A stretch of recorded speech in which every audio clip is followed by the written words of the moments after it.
2 दिसंबर 2019 मुंबई के माहिम बीच पर हर दिन की तरह लोग एंजॉय कर रहे थे।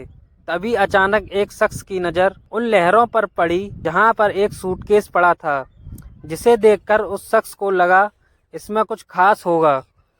इसीलिए वह उसके पास गया, लेकिन जैसे ही उसके पास गया उसे अजीब सी बदबू आने लगी। फिर वो समझ गया कि कुछ तो गड़बड़ है। फिर उसने तुरंत पुलिस को इन्फॉर्म कर दिया और पुलिस भी मौके पर पहुंच गई। अब उस सूटकेस को खोलकर देखा जाता है। जब खोला गया तो उसे देखकर सबके होश उड़ जाते हैं कि ये पता लगाना कि आखिरकार ये शख्स है कौन, क्योंकि आज से पहले उन लोगों ने ऐसा कुछ नहीं देखा था। उस सूटकेस में एक इंसान का प्राइवेट पार्ट और एक कटा हुआ हाथ और एक पैर भी मौजूद था। अब ये देखने के बाद हर कोई हक्का बक्का रह गया। दोस्तों, ये वीडियो किसी सीआईडी एपिसोड से कम नहीं होने वाली है, क्योंकि जिन तरीकों से पुलिस वालों ने इस केस को सॉल्व किया वो वाकई काबिले तारीफ थी।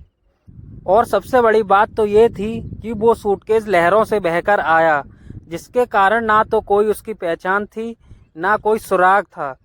अब इसलिए पुलिस वालों के लिए ये बहुत बड़ी चुनौती बन चुकी थी।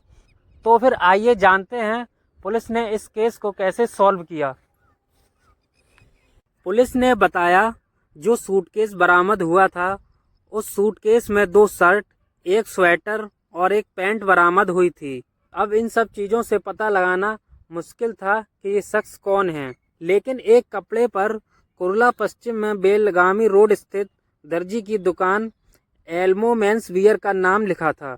और तो उसमें दोस्तों सारे कपड़े रेडीमेड थे, लेकिन एक शर्ट थी जिस पर नाम लिखा था। अब पुलिस वाले एल्मो मेंस वियर की दुकान को खोजना शुरू करते हैं और खोजते खोजते पुलिस वाले उस दर्जी की दुकान पर पहुंच जाते हैं। फिर उस दर्जी को वो शर्ट दिखाई जाती है।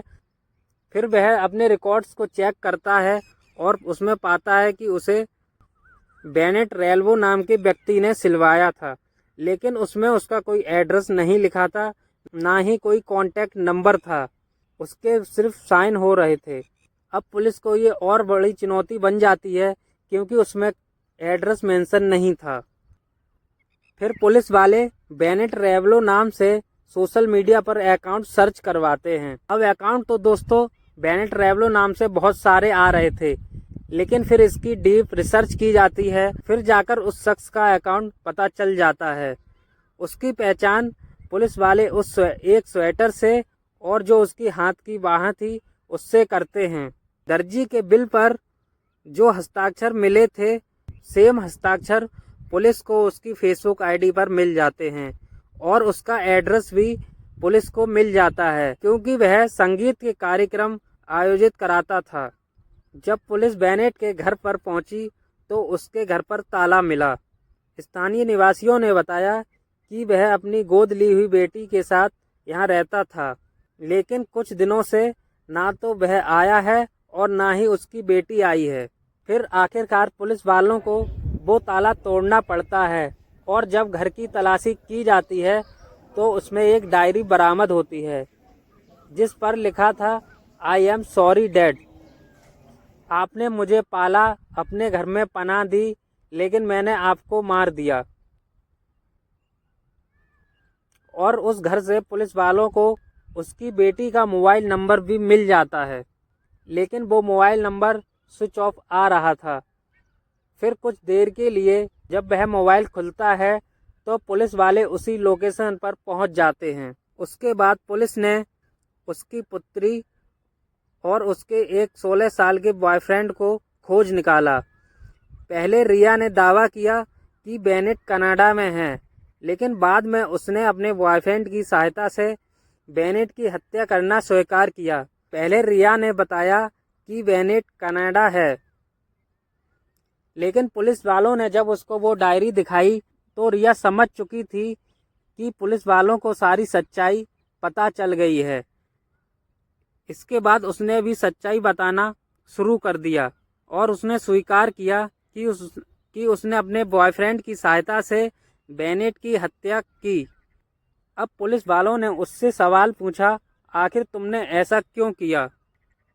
तो लड़की ने खुलासा किया कि बेनेट उसका यौन शोषण करता था और काफ़ी सालों से करते आ रहा था। रिया ने पुलिस को बताया कि 26 नवंबर को उसने पहले बेनेट को डंडे से मारा, फिर चाकू से कई बार किए। रिया और उसके बॉयफ्रेंड ने लाश को 3 दिनों तक क्रूज के फ्लैट में रखा और उस दौरान उसके टुकड़े किए। बाद में सूटकेस में भरकर बकोला के पास मीठी नदी में फेंक दिया। पुलिस ने बताया कि सूटकेस के माहिम तट पर पहुंचने के बाद ये घटना सामने आई। रिया और उसके बॉयफ्रेंड को गिरफ्तार कर लिया गया है।